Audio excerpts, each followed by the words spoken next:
Kansas City Chiefs versus the Cleveland Browns. Kansas City -10. And honestly, guys, I don't really understand why this game is such a big spread. Maybe Vegas is trying to tell us something that I don't really know. Because, let's be honest, the Chiefs have been pretty much overrated for most of the season. I mean, the Chiefs have not won a game by more than a touchdown since November 1st. That is 7 one-score wins in a row. Okay? And they had the loss in Week 17 to the LA Chargers. But the Chiefs have been not dominant. So, to me, in the playoffs, in the divisional round, we just saw Cleveland dominate the Steelers. I get it. It was a divisional game, familiarity. But 10 points just on the surface, maybe spoiler alert, I feel like that's just too many points to give a team versus another team who, yes, I get it. They're Super Bowl champs. They're undisputed #1 team who is the favorite to win the Super Bowl. I get it. But they have not proven to us that they can win big versus good teams. That's not necessarily a flaw. As long as they're winning, who cares how much they win by? Hey, right, I'm a Patriots fan. I've seen my team win Super Bowls by 3 points like 6 times. Who cares? If you win, you win. But for a spread, that just doesn't really make sense. Now, in terms of some other headlines for this game, I feel like a lot of people are kind of floating out this idea that the Browns are this year's version of the Titans, which is totally possible. You know, you look at the great rushing attack, Nick Chubb, Derrick Henry. You look at the great offensive lines, overpowering, old school style. You look at Ryan Tannehill being, way better than expected. Baker Mayfield being way better than expected. The AFC dark horse, all of that stuff. I've seen that floated out there. Total possibility. Keep in mind the Titans lost to the Chiefs. Just saying. Now, other people are floating this idea out that the Browns have had this big momentum win that maybe will make them lose focus. I don't really understand that. They're getting their coaching back this week, like all 4 coaches that they missed. They're getting players back this week that didn't play last week who are itching to play. I don't get the loss of focus in the playoffs. The only teams that lose focus in the playoffs are giant favorites or teams coming off the bye, which in this case would be the Chiefs. So if any team is losing focus, it would be the Chiefs, okay? Not the Browns. If the Browns lose, it's because they're just not as good as the Chiefs. It's as simple as that. I don't think it has anything to do with focus or we were so excited, we were so pumped that we beat the Steelers. No, I don't believe in that. Now, the previous matchup that I could dig into is Kevin Stefanski as the Minnesota offensive coordinator last season versus Kansas City, losing 26-23. That was a game Mahomes did not play in, by the way. The Chiefs won over the Vikings. Now, his offense was successful kind of passing the ball. 19 for 38, 223 touchdowns, 0 picks, 94 passer rating for Kirk Cousins. Run game was just okay. 21 rushes for 71 yards for Dalvin Cook. Now, one thing that kind of has me intrigued about this game is I see a lot of the Raiders in the Browns. And if you've watched the Raiders-Chiefs games this year, you know how close they've been. You know how competitive they've been. The Raiders beat the Chiefs once, right? They beat them once. And the other game came down to the last drive of the game. So I see a lot of Cleveland in the Raiders. And that had me intrigued on the surface. So I wanted to dig into the matchup further. Now let's take a look at the tail of the tape. Cleveland has an elite offense. I believe one of the last elite offenses. There's still a few left in the playoffs, but one of the unique offenses that I think can maybe keep up to the Chiefs, which I think makes this game very interesting because the Chiefs obviously have a great offense. Number 3 this year by DVOA. Cleveland number 8. Both defenses kind of fairly not very good. I would definitely give the edge to Kansas City because I do think they're much better at defending the pass. Cleveland 25th, Kansas City 24th. Point differential obviously massive. We saw that Cleveland is a much better team last week than maybe we gave them credit for before the playoffs. Turnover differential fairly the same, which is kind of interesting because when you think about Mahomes and you think about Mayfield, you don't necessarily think that the turnover differential would be the same, but it's pretty similar. The Browns offense versus the Chiefs defense, that's where I want to start because I think if the Browns win, obviously they have to, or they pull off this upset, they have to be able to score. They have to be able to probably score into the 30s, and they have to just simply outscore Kansas City, possess the football, and win that way. So, the Browns obviously have a great running game. They have the best run game in terms of explosive runs this season. They rank first, okay? And this, to me, is a challenge for Kansas City. Kansas City, Spagnuolo, over the past 2 playoff runs, 2 seasons, has done a spectacular job at game planning to defend what another team does their best. Kind of like in a Belichick way. So Kansas City, you best believe, will believe that is defending Nick Chubb and defending this running game. So their game plan will be defending that. Which meanwhile, I think means that Cleveland, because they're so good at running the ball and because Spagnuolo will realize that, that will make Kansas City kind of vanilla in the pass defense realm. That means Baker Mayfield has opportunities to make plays passing the ball. Now, luckily for Baker, last week versus Pittsburgh, he was pressured approximately 0 times versus Pittsburgh. Pretty impressive. Last week, we saw Cleveland really execute an empty set offense in, again, a very Patriot-like way versus Pittsburgh, putting their best slot receiver versus linebackers, getting that mismatch, attacking it, using tight ends, all that sort of stuff, getting the ball out quickly to a receiver. I think they could do a little of that versus Kansas City. I think where it would be interesting is if Cleveland uses that in a up-tempo way.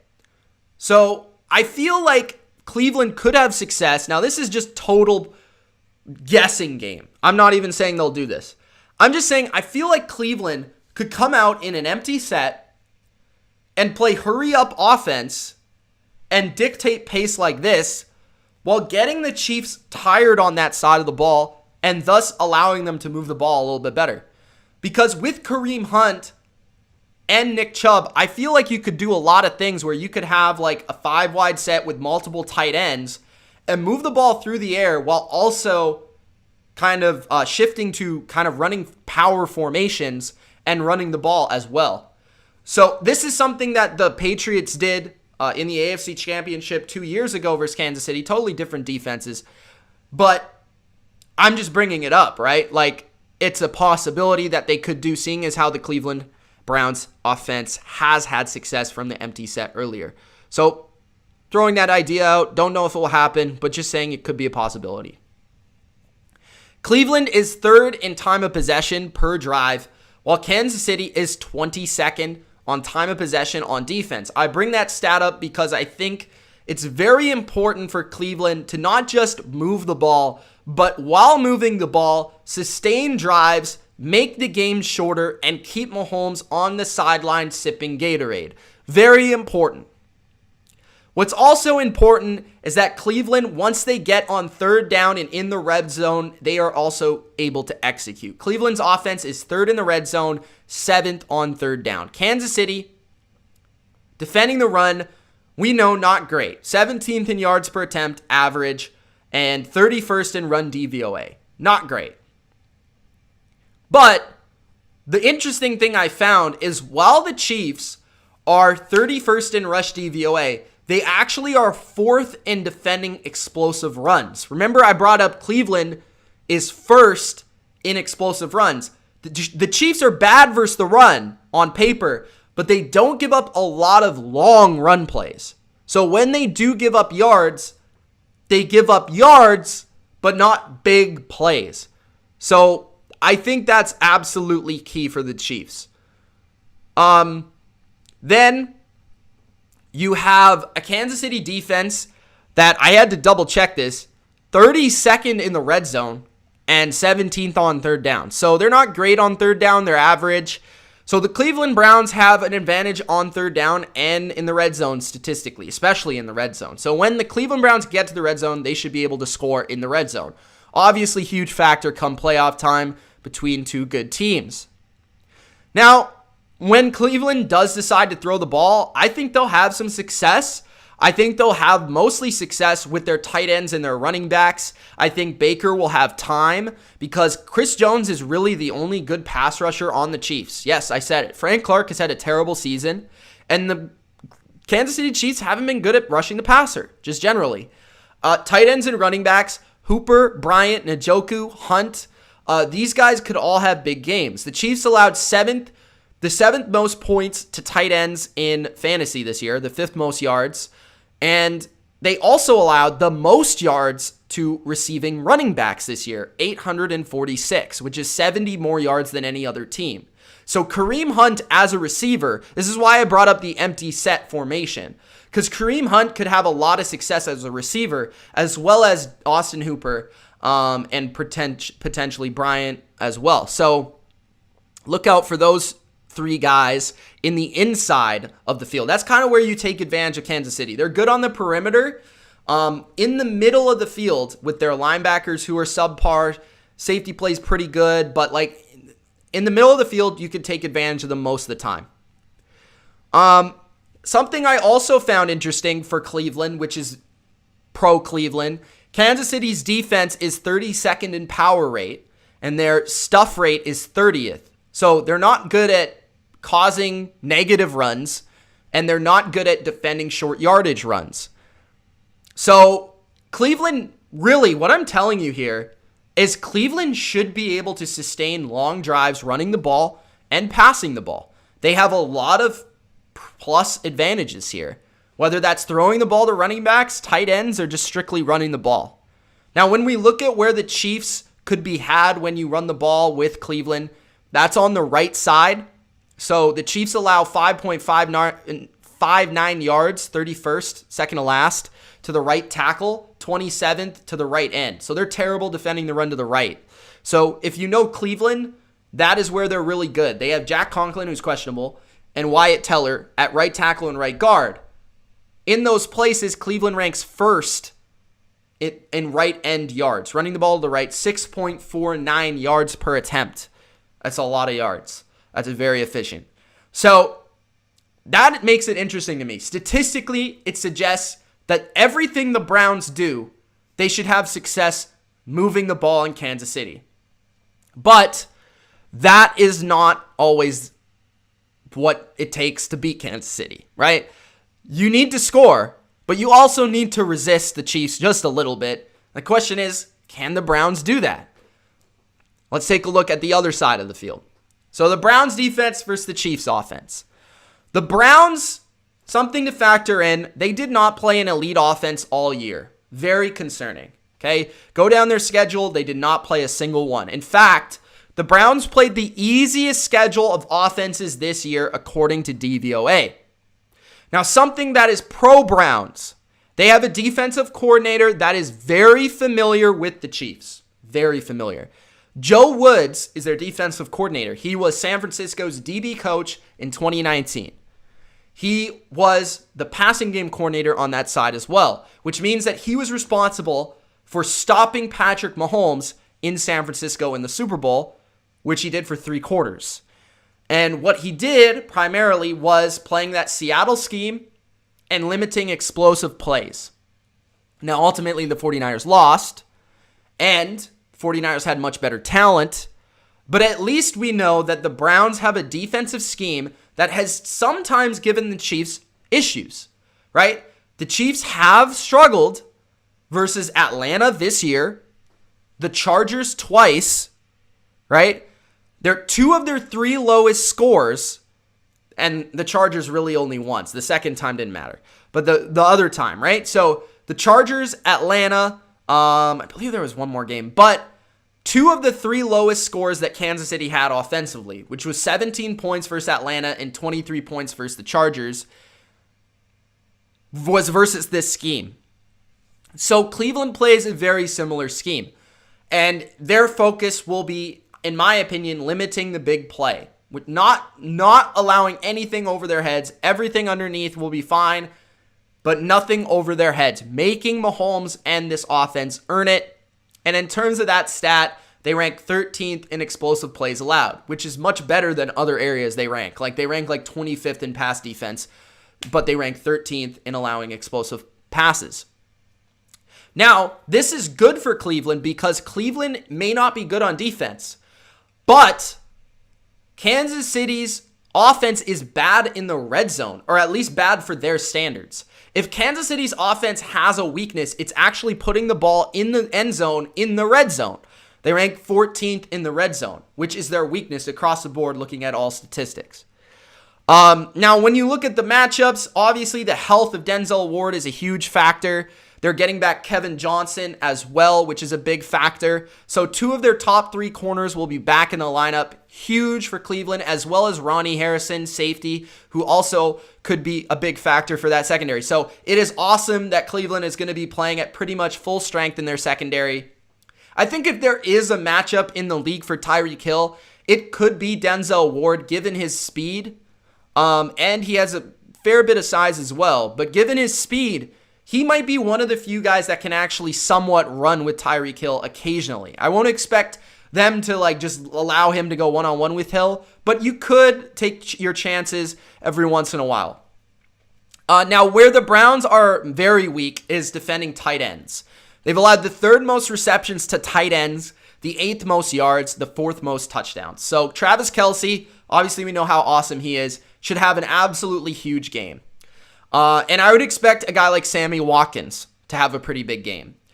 But ultimately on this side of the ball, the Browns can defend the deep pass, they can fall back, they can play well in the red zone. But if the Browns win this game, one player will have to play well, and one player on this side of the ball will determine it all. That's Myles Garrett. Myles Garrett has the opportunity to become a legend in this game. Myles Garrett will be playing an offensive line without Mitchell Schwartz. And we know that Myles Garrett often rushes from that side. So the right tackle, left end side. And Myles Garrett has the opportunity to feast, just like Nick Bosa did in the Super Bowl. So it is possible with Kansas City. I think a big reason they were slowed down by Atlanta is because Atlanta did a good job rushing Mahomes. If Myles Garrett can get pressure, maybe Sheldon Richardson as well, then this actual strategy has legs. Like they'll have a chance to stop the Chiefs. And I do believe that Cleveland will make aggressive decisions on 4th down, 2-point conversions, all those things that they'll need to do to win this game. So I think the coaching is fairly even. Obviously, you give Kansas City the edge for experience, for quarterback, for explosiveness. But when you're looking at a matchup for Kansas City, yes, Cleveland doesn't have the defense on paper, but if their offense plays as well as we know they can, they definitely have a chance at pulling the upset. Here's the thing. I just don't know if I can call, like, I expect a close game, but I just ultimately do not know how much the Browns defense can really stop Kansas City. Like, that's a thing. Like, that's such a big fact. I just don't know what to expect from Cleveland's defense. We have not seen them play relatively well all year. I think the Browns offense allows them to hang in. They will play this game tight, kind of like the Raiders do versus the Chiefs. But I think at the end of the game, maybe even on the last drive, Patrick Mahomes will pull it out.